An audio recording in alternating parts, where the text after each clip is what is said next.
Now, The Hunt Palmer Show. Boy, does it smell good. You're listening to The Hunt Palmer Show, brought to you by Rouse's Supermarkets on 104.5 ESPN, Baton Rouge. That's good. Live from the Mercedes-Benz of Baton Rouge studio, this is Hunt Palmer.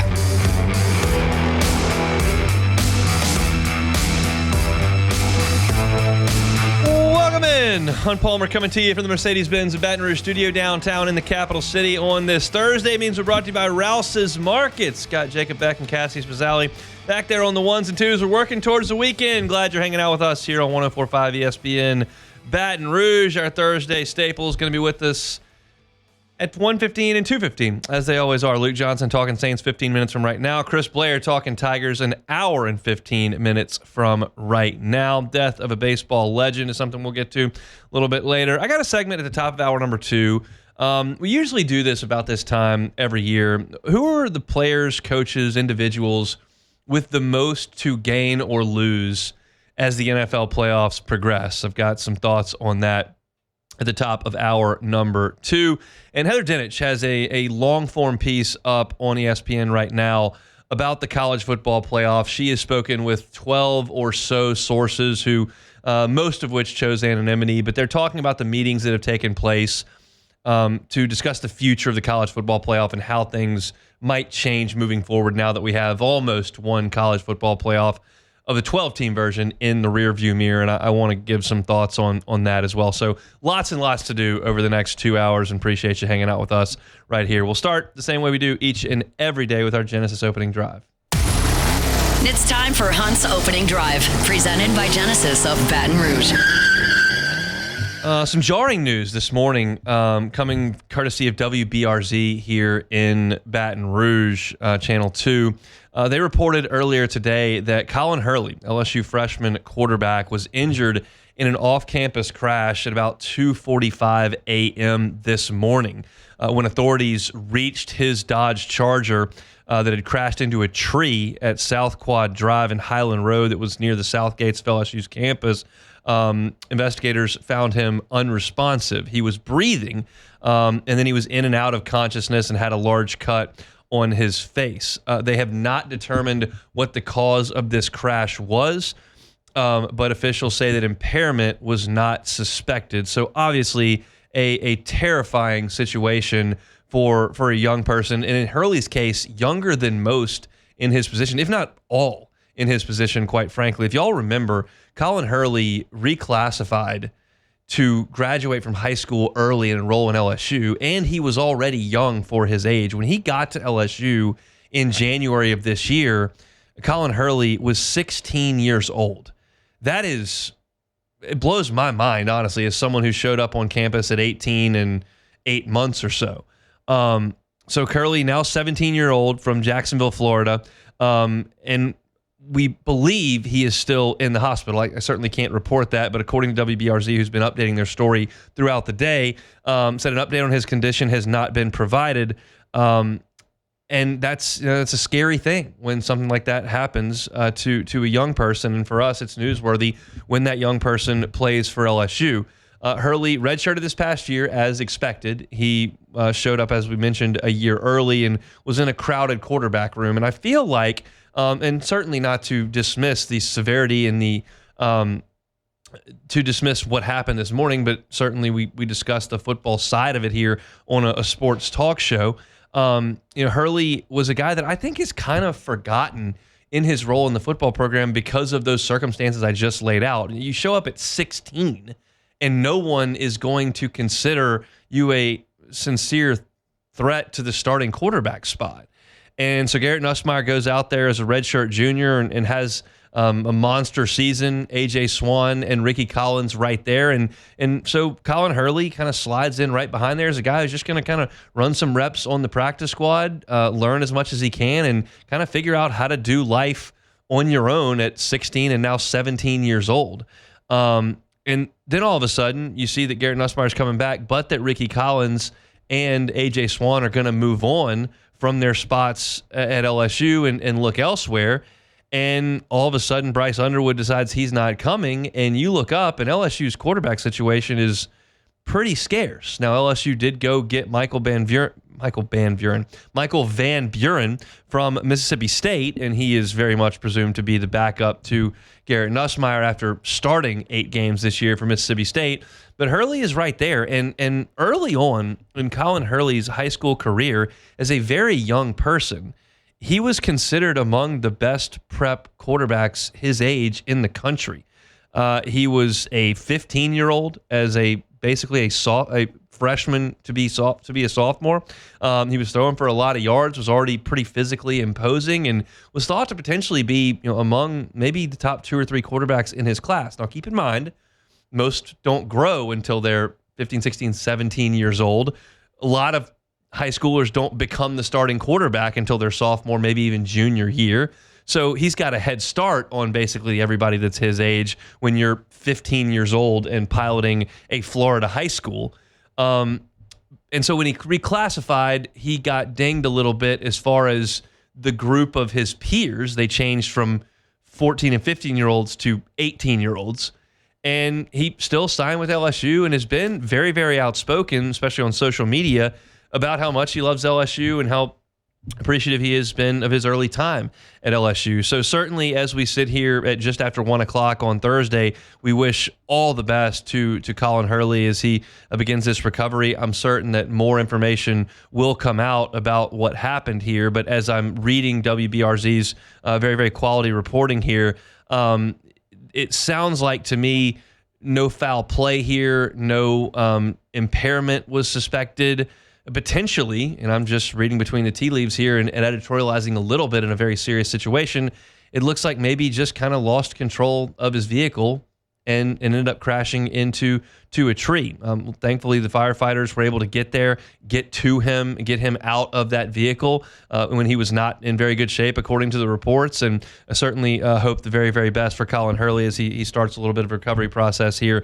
If we learn anything, by we mean those that are reporting on the outside here about the condition of Colin Hurley over the next hour and change, we'll certainly let you know about that. But a lot of things more important than football, this certainly would qualify as that, as Colin Hurley, if you're just checking in here, 17 years old, involved in a car crash with a tree, looked like a single automobile accident last night near 3 o'clock in the morning, was taken out by the authorities and presumably transported for medical care. So we'll see what we learn more from Colin Hurley as we move on here on today's show. As I mentioned, we've got a ton to do. Our Thursday shows are brought to you by Rouse's Markets. Rouse's is baking lots of king cakes. Lots and lots and lots of king cakes. When I saw the number, it kind of took me back. Like their king cake staff is going to make 600,000 king cakes over the course of carnival season, which we're right in the middle of now. I know that we spend a lot of time at the Rouse's Burbank and Lee. When you walk into that store, there are king cakes just stacked at the front door. On Friday when I was there, and I'll be there again tomorrow, but last Friday when I was there, all the cinnamon standard size were on the left and all the flavors were on the right. Very easy to delineate the two. They've got the check marks, which the flavor is. Find your favorite one, bring it to your party or bring it home. We got one on the counter almost every day because my wife is a big fan of the old king cakes, and I don't mind a little piece as well. And we can bribe our kid with them, which is excellent use of a Rouse's king cake. So yeah, get on by Rouse's and grab your king cake this carnival season. They've got a lot of them at all their locations. All right, let's step aside, take a time out. When we come back, we'll chat with Luke Johnson. There's a lot going on in Saints land right now. Clint Kubiak looking at a potential second interview with the Seattle Seahawks. So tons and tons to do. We'll get back with more. It's the Hunt Palmer Show.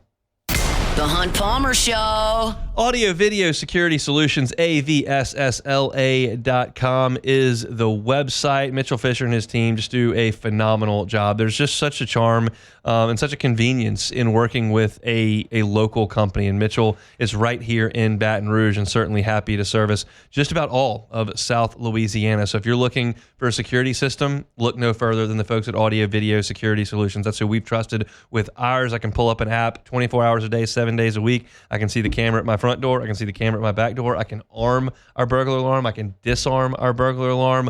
All of that at the touch of a button. I don't pay any cloud storage fees. The picture is crystal clear. And if there is an issue, which there hasn't been in the year that we've had it, I know where to find Mitchell. And we've done that in the past because he's got his cell phone accessible 24 hours a day, 7 days a week to all of his clients. And I give it to you every single day here on the Hunt Palmer Show. That's the beauty of working with a local company. You can call Mitchell at 225-439-7920. That's 225-439-7920. Or find him online, avssla.com, avssla.com. You're listening to The Hunt Palmer Show, brought to you by Rouse's Supermarkets.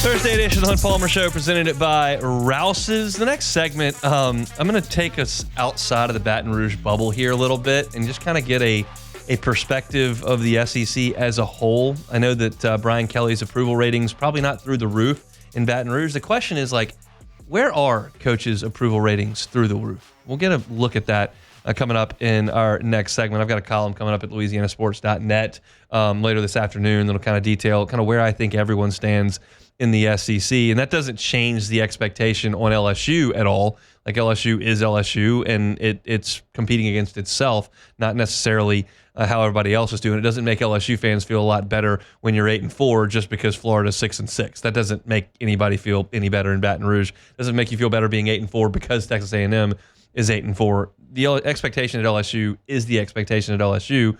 But the question still begs, when you pull yourself out of this bubble that we tend to live in, like, okay, what is the approval rate of coaches around college football?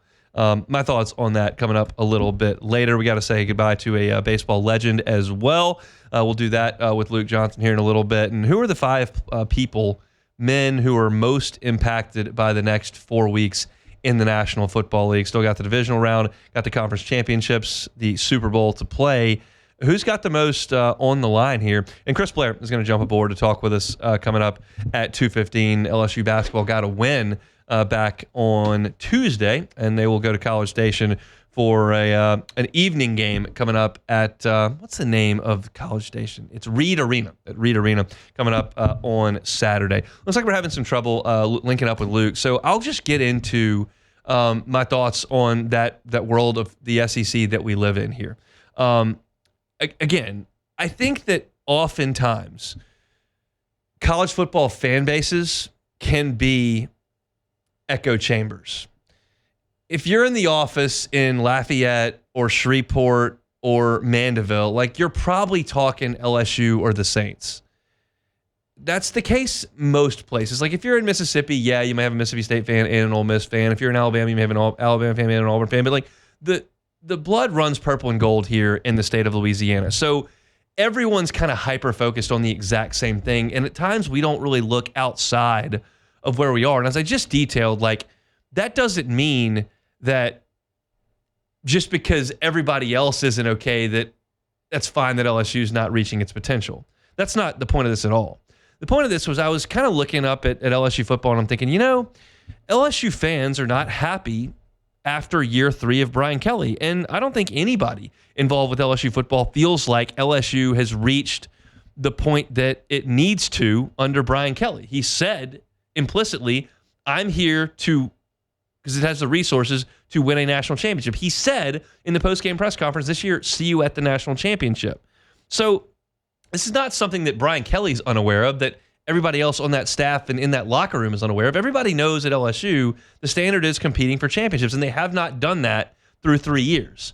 And because of that, Brian Kelly's approval level is, I think, low. But that can change pretty quickly. Just got to go win some games. So I wanted to look around the SEC and go, well, what coaches have a high approval rate? And I would suggest, sitting here, that there are 2 programs in the SEC that think, we got the guy, let's roll. I think Georgia feels that way. Kirby Smart's got 2 national championships. They almost never lose 2 games. This year they had the hardest schedule in the country, and they did lose 2 games. They still got into the playoff, and their backup quarterback went out there and lost the Sugar Bowl. But Georgia fans, anyone that's reasonable thinks we're good. Now, they're not the immortal team they were 3 years ago, but Georgia's got their guy. And I would suggest Texas feels like we got our guy. Steve Sarkisian has gotten Texas to playoff 2 years in a row. They're competitive in a new league. The NIL is rolling. They feel like Arch Manning's going to be good. Like, I think Texas fans feel like they haven't reached the top of the mountain, but they're in a good spot. I think those two programs think we got our guy. There are two programs that I think are right under that. Lane Kiffin has certainly elevated Ole Miss. He's elevated them from a doormat in the SEC West that never reached Atlanta to a nationally relevant program. However, they went out there this year and lost 3 football games, including one to Kentucky and one to Florida, with a team that they spent nearly $20 million on. So while I think that that's an elevation of the program, is everybody completely sold on Lane Kiffin? I don't know. That's a troubling thing when you've got Walter Nolan and Princey Umamielen leaving and Trey Amos leaving and Quinshon Judkins is gone and Jackson Dart's leaving and Trey Harris is out of there. And I mean, they got to replace a lot of stuff. And I'm telling you, the 2 guys they got out of Baton Rouge, if you think that's going to fix things, I got news for you. So I'm not 100% sold that everybody thinks that Lane Kiffin is the guy. I think everyone in Knoxville, Tennessee feels like they've upgraded from Derek Dooley and Butch Jones and Jeremy Pruitt, certainly.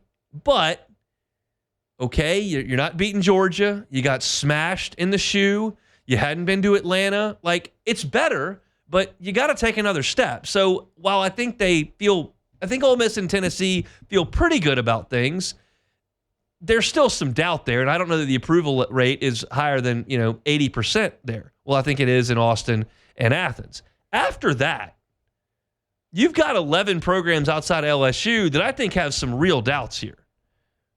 Missouri, South Carolina, and Vanderbilt have had a nice year, but who's Missouri's biggest win this year?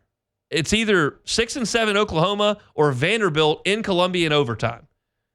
South Carolina, well, last year, South Carolina went 5-7, and Shane Beamer's 29-22. So, yeah, I mean, it could be worse, but they're not completely sold. They just went 5-7 a year ago. They just lost their bowl game to Illinois. And then you got Vanderbilt, who feels good about Clark Lee, but I don't care because it's Vanderbilt. And then you start talking about teams that may have like under 50% approval rating. Mike Elko's probably above that, but they did just disintegrate in November. Lost 4 of 5. Both teams in the state of Alabama, I think, have a far under 50% approval rating of their coach. Hugh Freeze has won squat in Auburn, and they think that what just happened with Kalen DeBoer is unthinkable, that you could possibly lose 4 games. And I think Arkansas, Kentucky, and Oklahoma are firing a coach before Christmas. So Arkansas, Kentucky, Oklahoma, Auburn, Alabama, Texas A&M, and then I hadn't even talked about Mississippi State, who didn't win a game this year in the league. You think that Billy Napier's safe because of what happened in November? They just wanted to run him out of town. That's 8 teams that I know are not very happy. Then what do you think about Missouri, South Carolina, and Vanderbilt? I would suggest, well, who really cares? Because they're not playing for the same thing LSU is. So it's the point I'm making here is like the sport, generally speaking, creates unhappy fan bases. I would suggest that far more than half of the SEC fan bases are at least uneasy, if not disgruntled, with the product of their football program. And it is not just the SEC. Like, look at the teams that just played in the playoff. Are we sure Penn State fans are happy because James Franklin lost the Big Ten championship game to Oregon and then beat SMU and Boise and then couldn't win in the game to get them to the game? Ohio State, 98% of the fan base wanted to fire Ryan Day 6 weeks ago. They're about to win the national championship. That's how quickly you can go from happy to unhappy and then back to happy. So the moral of this story is not for me to tell you, the LSU fan, hey, don't worry about it. Brian Kelly hadn't done it in 3 years. Like, nobody else is really doing it either. That is not the point. Not the point at all. The point is that this sport breeds unhappiness because so few teams reach where their expectation thinks they should be. Now, that said, it is time for Brian Kelly to do that, and I think everyone is well aware of that. You've now changed your approach 2 different times. Once you overhauled the entire defensive staff A second time, you went to the transfer portal harder than you ever have. And you've, to his credit, done that and altered the fabric of the football program entering 2025. I don't care if Ole Miss underachieved this year. I don't care if Tennessee hadn't climbed the mountain. I don't care if Missouri feels like they're doing really well. I don't care if Vanderbilt thinks they're about to go to 3 straight bowl games. I don't care what Shane Beamer does in South Carolina outside of when they come to Tiger Stadium next year. The point is, it's time to get that approval level back where it needs to be. I just wanted to add a little context for the LSU fan who only at the water cooler at the office or in the church pew or in the family group text or in the family dinner table or is only thinking about LSU all the time, to take a step back this time of year and go, this is pretty common stuff. Doesn't make it okay. It just means that it is the case for most teams around the country, certainly those that have real expectations. I don't care what Washington State fans think about their football program. I don't even know what conference they're in. But I do think it is relevant at times, not when we walk out of Tiger Stadium after you've gotten beat by Alabama by 40 points and Jalen Milroe ran like crazy. That's not the time and place for this exercise, okay? That's the time and place to go, this is not acceptable. Something's got to change. That's okay. But this time of year, when as you all have heard me talk about my college football calendar, where most people are ticked off in November, and I just rattled off all the teams that would have been ticked in November, and then you get a new signing class in. Well, this guy's going to be awesome. That guy's going to be awesome. Look at these portal ads. Oh, you changed coordinators. That side of the ball is going to be way better. Then you go to spring practice, and all your practice reports are positive. Then the strength coach gets out there in the summer and tells you that these guys are in the best shape they've ever been, and that guy's recovered off his torn ACL, and this all looks great. And then you get to fall practice, and then it reaches a fever pitch. Everybody thinks that they're the sleeper team, or they're got the dominant team, and this quarterback's going to be awesome, and this guy's going to take a next step. That's the natural progression of this thing. It happens everywhere, not just Baton Rouge, every year. And so we're restarting that right now. And so at this point in the calendar, I think it's reasonable for me, as a guy who's covering LSU and certainly has LSU at the root of his entire interest, to go, how different, how big an outlier is LSU here? The answer is not. That's one piece of it. The other part of it is, now it's time to become an outlier. Now it's time to become one of the teams that feels like things are on the right track. And they're saying the same thing in Tuscaloosa, and they're saying the same thing in Auburn. They're saying the same thing at Florida. They're saying the same thing at Ole Miss. Everybody, there are more teams now that have college football playoff aspirations, a more realistic goal, and it's time for LSU to climb that mountain, to make that happen. I just think, let's just take a brief peek at what's going on elsewhere and see just how this sport actually works. Because I'm telling you that Ryan Day is going to be up with confetti falling all over the place on Monday, holding a trophy after they beat Notre Dame by 20 points. And you realize that that fan base felt this way 6 weeks ago. That's how quickly things turn. And I think it's fascinating. I think it's one of the great things about sports. Passion, energy, focus, support, all those things make sports great. They can also, in an echo chamber, create some toxicity. This is the time to kind of diffuse that a little bit. I personally think LSU's football team next year is going to be significantly better than the one we just saw. I did not think that in early November. Now I do. We'll see. Time will tell. We'll have all summer to talk about it.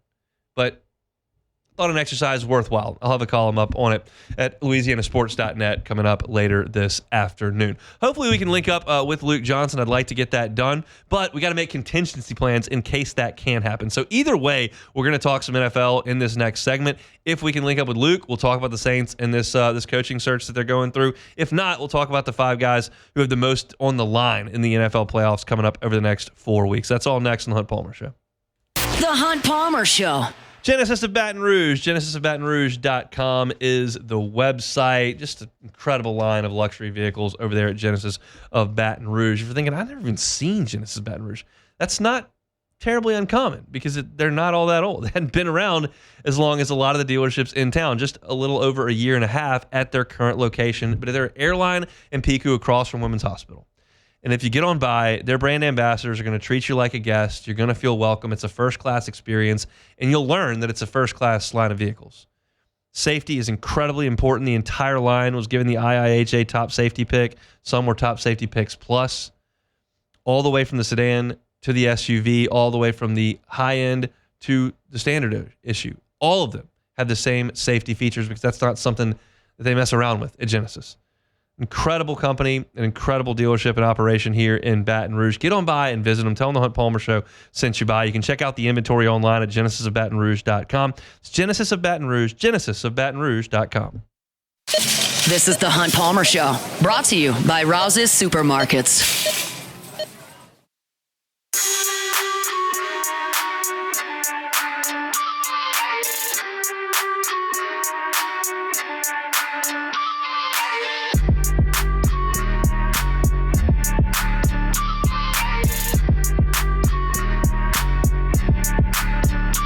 Thursday show is brought to you by Rouse's Markets, official supermarket of the New Orleans Saints. Luke Johnson covers those New Orleans Saints for The Advocate. Jumps aboard here as he does every Thursday. Luke, how we doing? Doing great, man. Thanks for having me on. For sure. I'm going to leave this open-ended. Your thoughts on Mickey Loomis's press conference earlier this week? I think he was trying to come out and put on a good face. I think he has been kind of feeling or understanding I don't really know what the right word is for it, but the general kind of distaste of the fan base with kind of the state of where things are right now with the Saints organization. I think he's been hearing that and feeling that. And I think he was trying to come out and put a good spin on it as much as he could. But I do think there was quite a bit of spin in that press conference. I'll just kind of leave it that way. I think that's pretty fair. T-Bob had some comments about it on the morning show. We'll leave those right where they were said. But I found it pretty interesting. And one of the things that he talked about was it's kind of Derek Carr's future. Understand what that number means to the salary cap, whether he's on the team or not, and kind of your thoughts on what that decision is going to look like between the new coach, the Saints brass, and what the future may hold for the organization. Yeah, well, I mean, if I'm the new coach, I'm definitely keeping him on, right? I mean, the alternative is to cut him and somehow find a way to hold on to $50 million in cap space on your team, and then also find somebody to play quarterback. This year's draft class is not very good, in my opinion. I think really the only two guys who you could really talk yourself into maybe potentially being a starting quality quarterback in the first round are probably going to be gone by the time you're picking at number 9. I don't think this is really a team that is in any position whatsoever to mortgage any sort of future assets to move up in the draft, especially for two guys who I think, frankly, have a lot of question marks to their games, and Cam Ward and Shedeur Sanders. So I think the most likely outcome, if I'm a head coach coming in, Derek Carr is far from a perfect quarterback, but he's also not terrible as much as people want to say he is. He was pretty good last year. And I think pretty good the year before that whenever he was healthy. You just gotta probably eat the big salary hit this year. You're going to do that regardless, and at least you might have a starting caliber quality quarterback on your roster if you're going to have the big huge cap hit on your team. Really, the question is to me is whether they continue to use his contract as a way to push down the 2025 cap. I think that's really the only question. Do they restructure him again, pushing money into the future again? They don't have to do it. They can do it at will. They don't have to. So if they do, then he's probably just going to play out his contract here, which is through next season.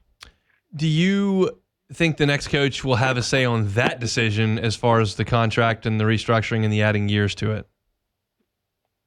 I don't think so. Okay. I would be, at least, let me say this, I would be surprised. I would be surprised if like a new coach comes in and has a say over cap management stuff. Maybe they come in and they say like, hey, I would rather be in a space where like we could have cap space.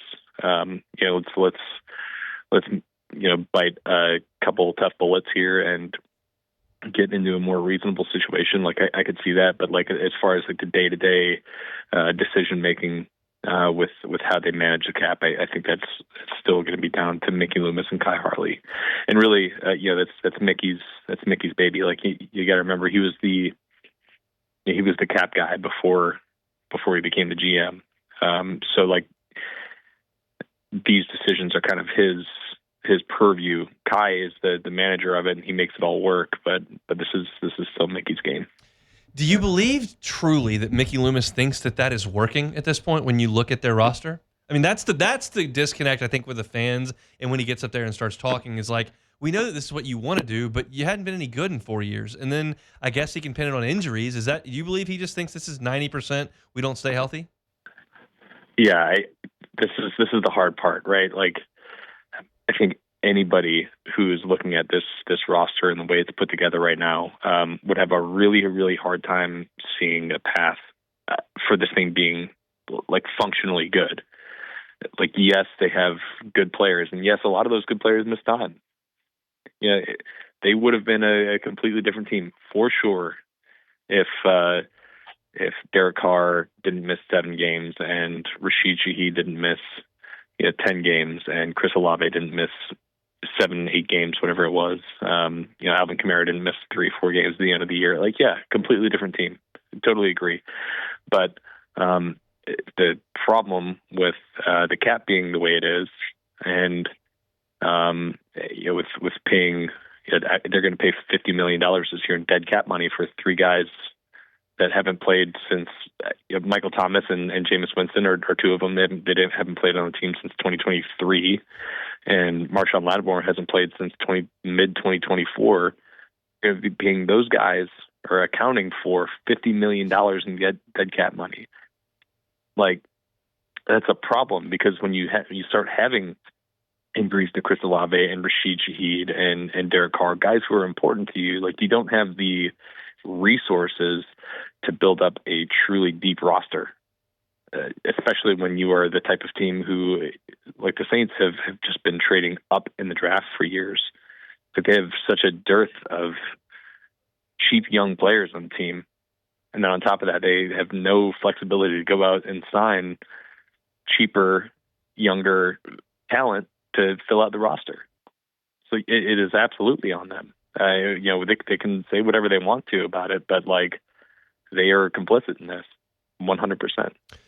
No doubt about that, for sure. Cam Jordan, any chance he takes a pay cut?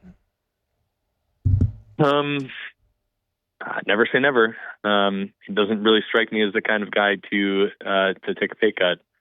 I think there's a reason that he's not one of them that last year when they had a number of guys do it.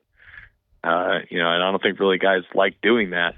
But sometimes, if the writing's on the wall, and maybe he could get more here even with a pay cut than he could get elsewhere, maybe he decides to do that. But he also just seems to me like a guy who out of principle wouldn't do that sort of thing. So we'll see how that plays out. That's one of those deals where, like, I can't blame Cam Jordan and Derek Carr for that stance. Like, you've agreed to a contract, and it's to me, it's the organization's job to uphold that. I understand the goodwill that it gives when guys do take a pay cut to try to quote unquote win to help get more players. But like, I don't put that onus on those players. Yeah, and anybody who says they should take a pay cut, that like would you take a pay cut at your place of work? Like, I don't care how much money these guys make. Like, that's just not how. Like, that is not a good precedent to set ever for anyone. It is, and especially with the way this union works and everything like that, and with the way contracts generally work in the NFL. If guys start taking pay cuts, it's just not a good. It's not a good precedent to set, like, across the league. And that's why people almost never, ever do it. And, if my bosses are listening, I will never, ever take a pay cut. But yeah. All right, let's talk about the head coaching search. It's in its infancy. I think things have slowed down because we know that some of the targets on the Saints list are still playing football and can't interview with them in person. So where do you sense things are right now? I'm going to have something post tomorrow on our site. It'll be in our Sunday edition of the paper. I have Mike McCarthy, who hasn't even spoken to the Saints about the job. Mike McCarthy and Aaron Glenn is my two favorites right now. And then kind of right behind those two, Joe Brady, and then kind of behind him, Darren Rizzi, Cliff Kingsbury, and Kellen Moore. I think that's how I'd personally handicap it right now. And there's obviously like a lot of room for that stuff to change because, let's just be real here. Aaron Glenn is a candidate literally everywhere right now. And I'm pretty sure he's interviewed with 4 other teams. I think the Raiders are the only one he hasn't interviewed with. Mike McCarthy, like the Bears, have shown significant interest in him. Joe Brady is a candidate at a couple different places. Cliff Kingsbury might choose not to be a head coach next year at all. So like there's some ways this can go sideways a little bit. But I think if I'm the Saints, like the 2 top guys on my list are McCarthy for obvious reasons. He's won a Super Bowl. He's been very, very successful throughout his entire career. And Aaron Glenn, who, I'm not actually a huge fan of his coaching resume, but I think as a leader, as a culture setter, it's somebody who has a lot of familiarity with the organization, both as a player and a coach. I think he's a really good fit, and especially for what they need right now. I'm sure you've given no thought to this at all, but I'll toss it out there and see what your thoughts are. Do you have any idea where Dennis Allen might end up next year? If I were him and the 49ers came calling, that's where I'd want to be. I think the Colts are an interesting one. They're the ones who've put in an interview request, and I think the other really interesting one to watch out for is Atlanta. That'd be something. it would really be something. Dennis has roots in Atlanta. That was where he started his coaching career, and it's also where Terry Fontenot's the GM. Yeah. I know they have a good relationship. The only problem with Atlanta would be they have a defensive minded head coach. I don't know if he would be the play caller there. But it's one to just like kind of keep an eye out on. So that's kind of probably how I would handicap it right there is, San Francisco, Indy, Atlanta, kind of in that order. We'll see. I think he'll have a job though. I don't think he's going to go through this cycle without one by the end of it. I would agree with that too. All right, Luke, we appreciate some time. We'll talk next week. All right, buddy. Thanks. Luke Johnson with The Advocate at @ByLukeJohnson on Twitter. He's all over this Saints coaching search. Man, if Dennis Allen went to Atlanta, I mean, that would be. That the Falcons have kind of picked off a lot of the Saints personnel over the last 5 years, both on the coaching staff and on the defensive side of the ball. If he were to go there, man, would that make him persona non grata in New Orleans? It's. Once he's free, I mean, he has no obligation to stay away from the Saints' rivals. He's been fired, so he's going to take a job where he thinks it's the best fit. But that would be something to see if that in fact did happen. All right, let's take a timeout. We'll come back and say goodbye to a legend next. The Hunt Palmer Show. One Bath and Closets. OneBathAndClosets.com is the website. Talked to David Duvall earlier this morning. They're doing a lot of work on tub to shower conversions. It's what they do the most of. And if you're thinking, well, what is that? I never thought about it. Well, if you've got one of those like big 1990s jacuzzi tubs that takes up a ton of space, you never get in it. Think about how much room that would free up in your bathroom to put a walk-in shower. Take that tub all the way out, put a glass walk-in shower in, changes the aesthetic of your bathroom, changes the functionality of your bathroom, add a little value to your home as well, and Just make your bathroom a little more pleasant place to be.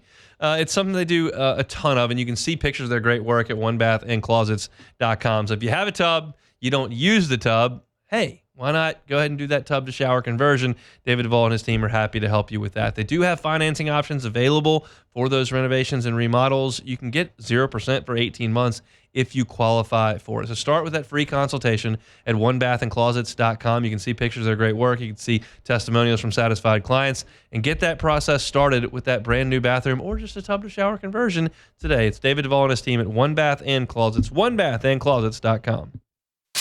You're listening to The Hunt Palmer Show, brought to you by Rouse's Supermarkets.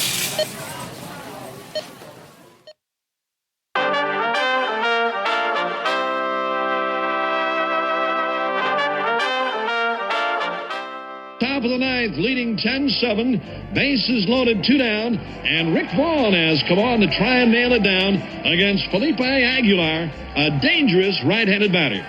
Here's the pitch. Vaughn into the windup in his first offering. Just a bit outside. He tried the corner and missed. Ball 4. Ball 8. Low, and Vaughn has walked the bases loaded on 12 straight pitches. Boy, how can these guys lay off pitches that close? Hello again, everybody. Harry Doyle here, welcoming all you friends of the feather to another season of Indians baseball. A lot of new faces in Chief Wahoo's tribe this year as they take on the defending American League champs, the New York Yankees. And hopefully we'll have some of the names that go with those faces before their first at-bat. Anyway, listen to the roar of the crowd as the Indians take the field.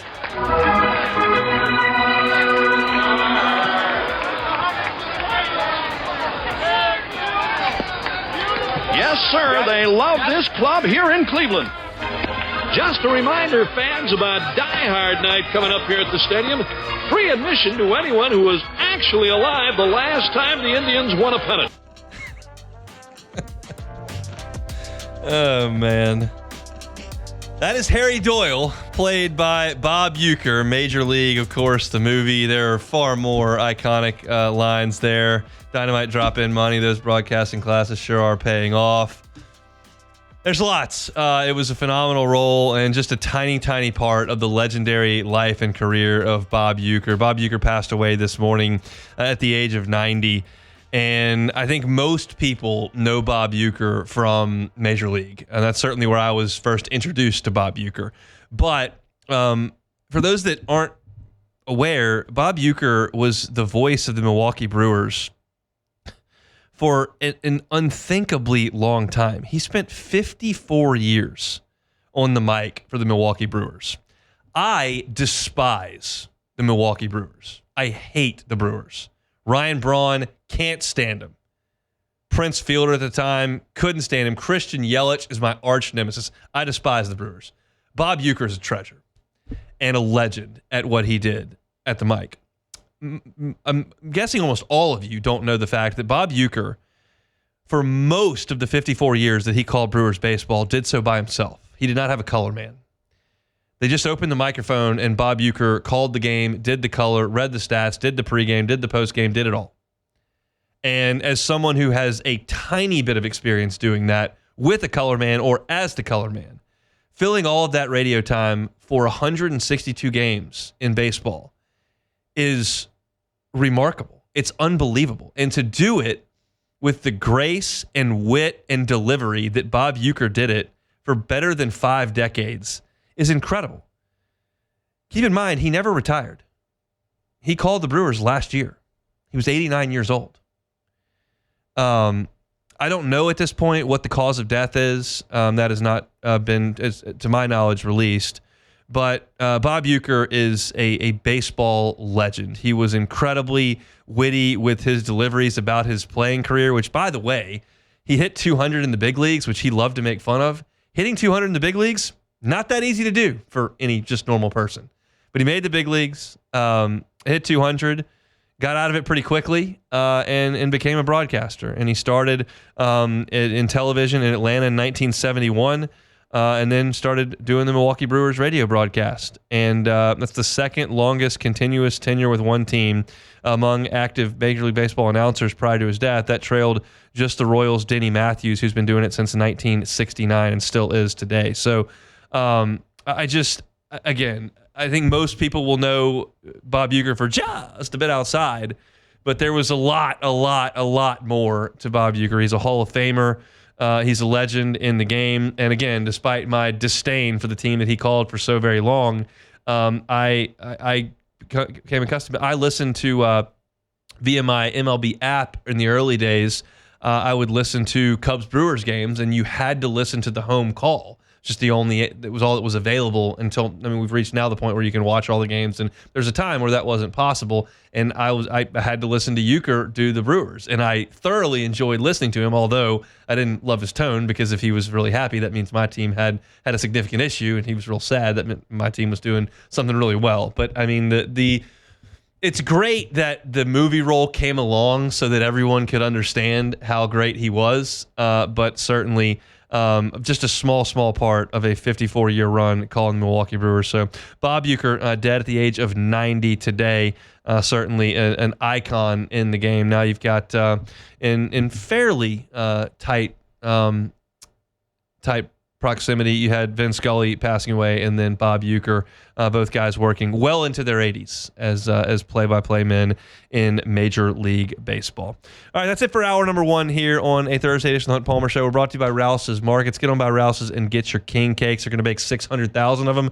They got one for you. Make that happen in the coming weeks as we get into the middle of carnival season. If you missed any of the first hour, catch it on demand, 1045ESPN.com's on-demand tab, Apple Podcasts, Spotify, Google, wherever you find your sound. You can always find the Hunt Palmer Show. Like, subscribe, rate, and review. Heather Dinich, big piece on the college football playoff. Are there changes coming? We'll talk about it in 35 minutes. Chris Blair will be along in 20 minutes as well. We'll step aside for Sports Center, coming back with more Hunt Palmer Show. The Hunt Palmer Show.